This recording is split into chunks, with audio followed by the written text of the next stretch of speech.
I'm Chris Carter of the Locked On Steelers podcast, and I'm here at Acrisure Stadium after the Steelers' extremely disappointing 21-18 loss to the New England Patriots. The Steelers dropped to 7-6 after being 7-4 just 2 weeks ago, or less than 6 days ago, really, before facing two 2-10 teams right here at Acrisure Stadium. We can talk about this loss back and forth, and we'll do it a little bit here in the reaction show. We'll have the full episode up later. But the bottom line is, I think these are the worst 5 days, the worst 2 games the Steelers have had under Mike Tomlin's tenure, and maybe going back to Bill Cowher, because these were 2 very winnable games, 2 very down opponents at home, coming off of a confident win on the road where you thought you had something going for the offense, and you lay 2 eggs back-to-back in terrible fashion to teams you should have crushed. And this one, I think, hurts a lot more than the Cardinals one, because the Patriots came in with no offense the last 3 weeks. They literally had lost 3 straight games to 3 straight teams that they held to 10 or less points. They had 16 points combined over 3 games over the last 3 games, and it was ridiculous. And somehow the Steelers allowed 21 first half points.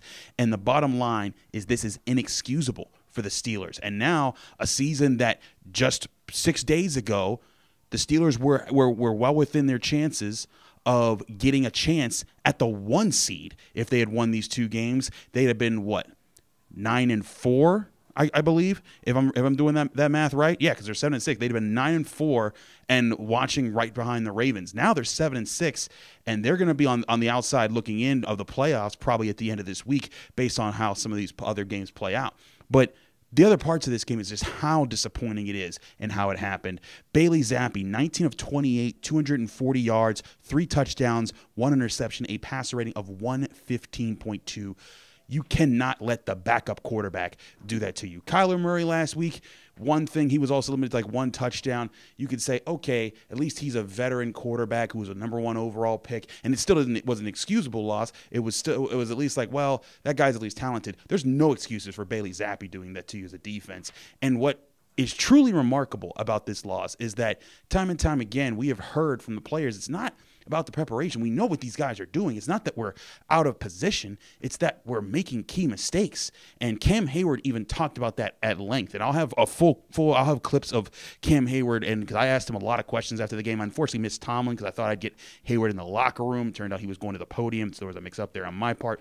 But I got a chance to talk to Cam Hayward, and I was like, hey, I asked him this last week, and I asked him again this week, did the Cardinals catch you off guard, get you guys off guard? Did they give you looks that you weren't, certain of, that you guys weren't prepared for, you guys didn't see on film? Same thing this week. And both times he said, no, it's about execution.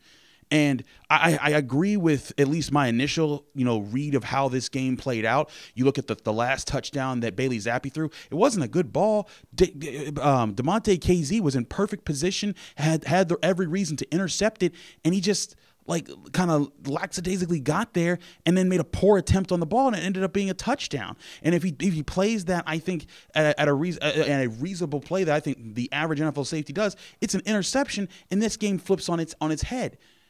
But yet again, they made a key mistake there, and it was mistakes like that all across the board that allowed the Patriots to surge forward and get those 21 points. And yes, the offense is bad, and we'll get to the offense in a minute here. But this was a game where you knew, hey, if there was one thing the Patriots had, it was a defense that frustrated offenses even when their own offense was bad. I mean, that's the Steelers' MO. This was the kind of dogfight the Steelers have been built to win, and they didn't win it. And that goes back to Mike Tomlin, because when I look at this, and anyone who knows me, I have not been a person that has been part of the fire Mike Tomlin train, and I'm not sure if I am yet. But this are 2 of those. These are the worst 2 back-to-back losses I can remember. Not in just my time covering the Steelers, and my time watching the Steelers. And I literally grew up in Pittsburgh, and it was like football was a religion in my family as far as watching, and my dad coaching and all these other things. And I can't recall 2 losses to 2 bad teams at home in back-to-back games like these 2. And that's the crazy part of this. That's what makes this inexcusable for the Steelers. And again, when I go back to Cam Hayward talking about execution there, it makes you wonder, and it makes you beg the question, is the problem not the game planning, but just the getting guys ready, getting them on the right page, motivating them. And I think for years people have said that about the Steelers in situations that didn't make sense, because it was like, hey, this was a throw that your quarterback needs to make, or hey, this was a great play by a great team. Like, the Saints lost. If you go back to 2018, that was just a really good football team they lost to on the road with 2 fourth quarter fumbles by guys in those spots. Those are like different losses than losses like these, because these are losses where there is no excuse for allowing an offense as putrid as the Patriots to put up those kind of points. There's no excuse for your offense not taking so long to get things going here. And yes, that's a better defense, and this is a backup quarterback in Mitch Trubisky. But in the first half, Mitch Trubisky looked entirely lost until that one touchdown drive that they got going.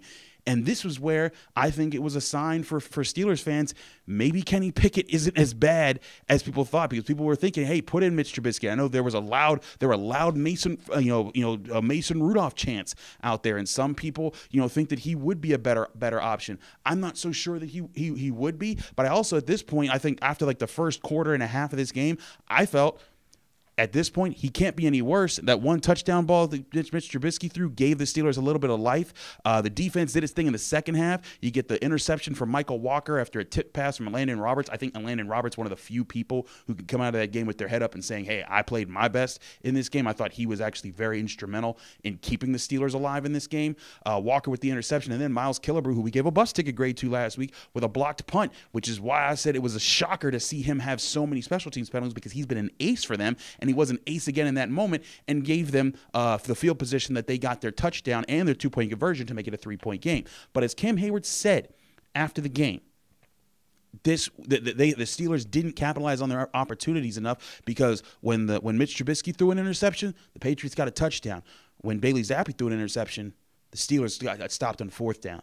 I want to talk more about these points, and specifically what is still wrong with this offense and what's wrong with this team and what needs to happen. We'll do that here on the Locked On Steelers podcast, my reaction episode, with more here coming up. I'm Chris Carter from Acrisure Stadium. Stick with me. We'll be right back.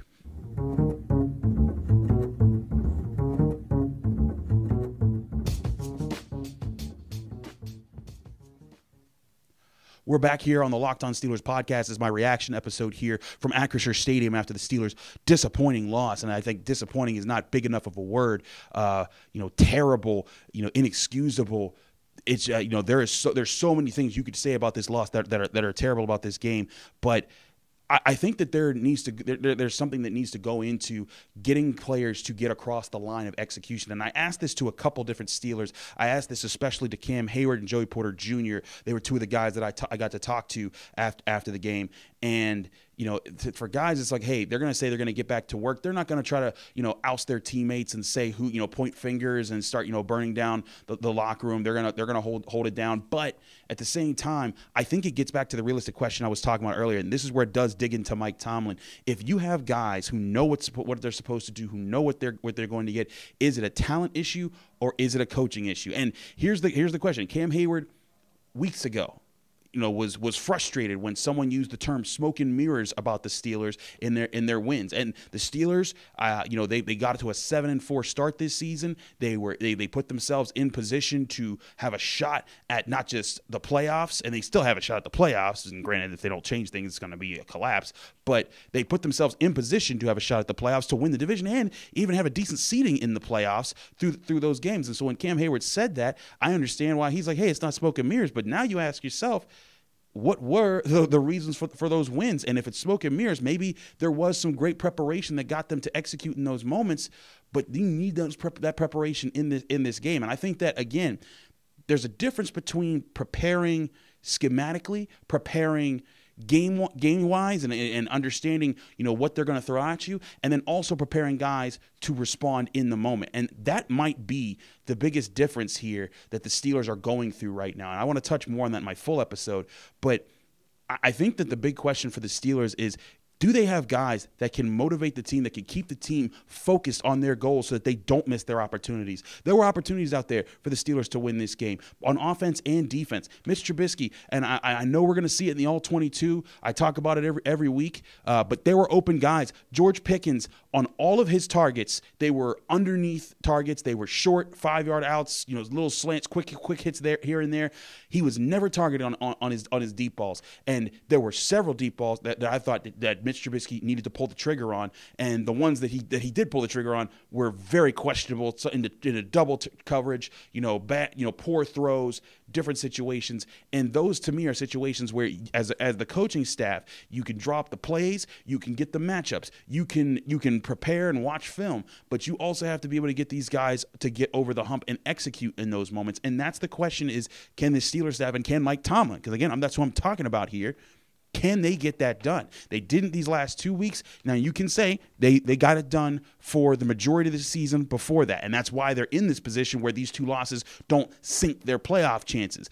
But they now put you behind the 8 ball where you have to. Before, if they had won these 2 games, you might have could have been able to lose to the Colts and still survive. Even though the Colts are looking like a good contender for the playoff race right now. We'll see how they play on Sunday. You might have been able to lose to the Bengals on the other way around, and you might have been able to, if you had won those games, you might have been able to lose to the Ravens. But now you're in a position where you have, if you're 7-6, you got 4 games left. You need to win 3 of them now, and that, I don't know if this team can do that bouncing off this. Now, the good thing for them is that they have 10 days off, and I think that that's a good sign. That's a good chance for for the team to address some things, to take things seriously, for the leaders to step up. But something needs to happen to stop this season from spiraling further out of control. And I asked that question on Twitter after the game, I didn't ask the question. I said, they're in the position for this season to spiral out of control. And people are like, hey, Chris, it's already spiraled. It's spiraled off of a positive spin, but very much the Steelers control their own destiny is my point, that if they win their games like they should have won these 2, they will be a playoff team. Spiraling out of control would be the one thing that Mike Tomlin has not had to endure or not coached a team to do yet in a season, and that's what I mean by having a losing season, losing focus and completely falling apart. And they've fallen short. There's times where you remember 2019, granted with a 4th string undrafted rookie quarterback, Duck Hodges, they went from 8-5 to 8-8, and that was them falling off. But that was also a team that highly overachieved by then. And the question is, did this team overachieve coming into these 2 games, or are they just underachieving right now? And that's what this team has to be able to prove to itself and to the NFL moving forward if they want to see things. And I know I know there's a lot of people out there saying fire this person or fire that person. And Mike Tomlin is now going to be a much louder candidate for that. And anyone who knows me knows that I have never been part of that. But I think that these 2 losses have opened up reasonable questions for the Steelers to at least be on the watch for that. I'm not saying he's on the hot seat yet. I think his seat has gotten officially warm here, and that is the big question that the Steelers will have to answer moving forward. Is this on Mike Tomlin's lack of leadership to get the guys out of the situation? I think that one thing that Mike Tomlin, and I'll finish with this point for the reaction show and get more into the full show, but I think Mike Tomlin has always done a great job of challenging his guys to own up to them things themselves and be grown men and get jobs done themselves. But Mike Tomlin has never been the rigid coach who makes the immature players, who babysits the immature players and turns them. He challenges the immature players and the mature players to be mature, to be professionals. And for the longest time, he has gotten positive results of that. Heck, he kept Antonio Brown on his team for 9 seasons before he went ballistic. But the question is, with this type of team, with the players that they're drafting, and with the state of the NFL, is that enough right now to challenge them in that way and to have them move forward? I think that's a big question that Art Rooney is going to have to ask himself as an owner. I think it's a big question for how Mike Tomlin wants to continue to approach his coaching style. I don't think he's going to change his coaching style. I think that Mike Tomlin, is going to be who he's going to be, because that's how he's made his hay in the NFL as a future Hall of Fame head coach. But the Steelers have to look at this situation and honestly ask themselves, what is the biggest problem right now? Is it their talent? Is it that, hey, the linebacker position's beat up? They're down a lot of guys there. Their quarterback situation's been bad. Maybe they just chose wrong with offensive coordinator, and they're paying for that right now. Maybe it's all those things, because the Steelers are dealing with injuries and things like that, and this is still a team that technically is rebuilding still after losing their franchise quarterback just a season and a half ago. But these are if you're looking at these moments, these are still moments where you need your head coach to be able to pull your team through it. And I think that is the big question right now, is if you're the Rooneys, where do you assess what needs to change moving forward? Is it leadership from the head coach? Is it talent? Or is it trying to regroup on different parts of the team to get the talent that you have on it and the head coaching that you have on it to get over the hump? Because we've seen the Steelers battle through, and who knows, the Steelers could battle through and still get a 9-10 plus win, 9 or 10 win season and put themselves in the playoffs. Who knows? I'm not saying that they will. I don't have confidence to do that with the way that they just played in their last 2 games. But I think if we're being honest about the situation. All things are in question, and that's where we're going to have to examine things.